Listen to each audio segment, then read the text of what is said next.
सर्वेभ्यो नमो नमः। आप सभी लोगों का काव्यामृतम इस आमुख पटल पर हार्दिक स्वागत एवं अभिनंदन है। मित्रों, आज हम लोग गरुड़ पुराण के अंतर्गत गरुड़ पुराण सुनने क्या वैशिष्ट्य है एवं गरुड़ पुराण क्यों सुनना चाहिए, इसमें किन विषयों का उपस्थापन महर्षि वेदव्यास जी ने किया है, आइए चर्चा करते हैं। प्रथम अध्याय में भगवान विष्णु तथा गरुड़ के संवाद में गरुड़ सारोद्धार का उपक्रम, पापी मनुष्यों की इस-लोक तथा परलोक में होने वाली दुर्गति का वर्णन, दशगात्र के पिंडदान से यातना देह का निर्माण। मित्रों, जब हम लोग इस शरीर को हम छोड़ देते हैं, इसके बाद हमारे पुनः जो पिंडदान इत्यादि किए जाते हैं, उससे यातना देह का निर्माण होता है, जिससे यमराज हमें नाना प्रकार के कर्मों, सुकृत्यों एवं दुष्कृतों के परिणाम स्वरूप दंड विधान और सुकृतों के प्रभाव से उत्तम फल की प्राप्ति करवाते हैं। द्वितीय अध्याय में यम मार्ग की यातनाओं का वर्णन, अर्थात यमराज किस प्रकार से नाना प्रकार की यातनाओं को देते हैं, बैतरणी नदी का स्वरूप कैसा है, यम मार्ग के 16 पुरों में क्रमशः गमन कैसे होता है, 16 पुरियाँ होती हैं, उनमें गमन करना पड़ता है, और पुत्रादिकों द्वारा दिए गए पिंडदान को प्रेत कैसे ग्रहण करता है, ये विषय उपस्थापित है। तृतीय अध्याय में यम यातना का वर्णन है।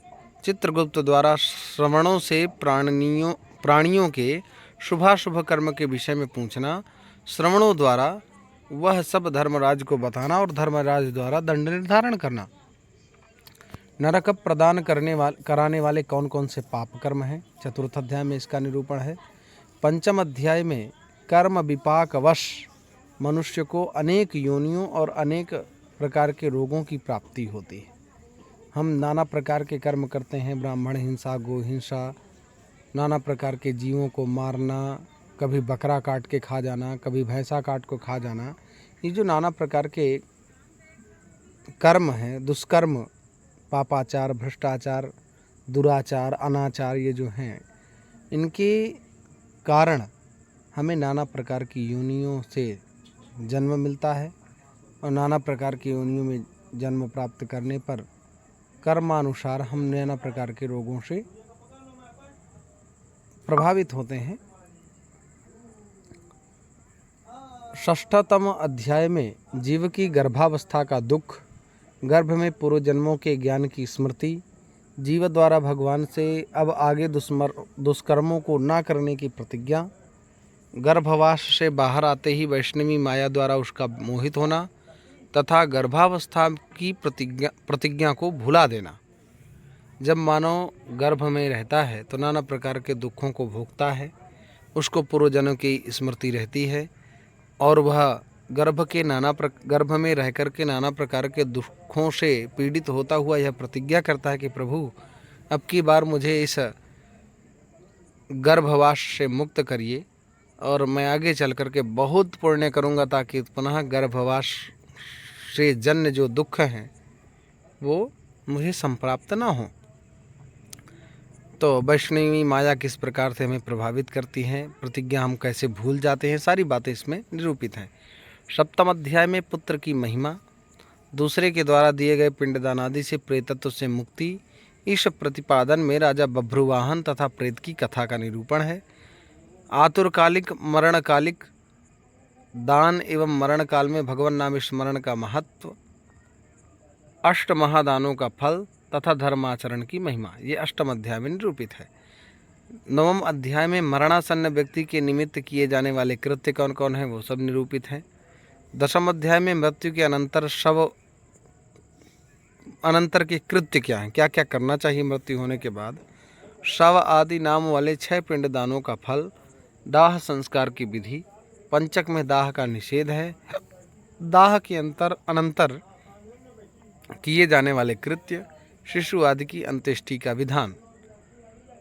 एकादशवें अध्याय में दशगात्र विधान का निरूपण है।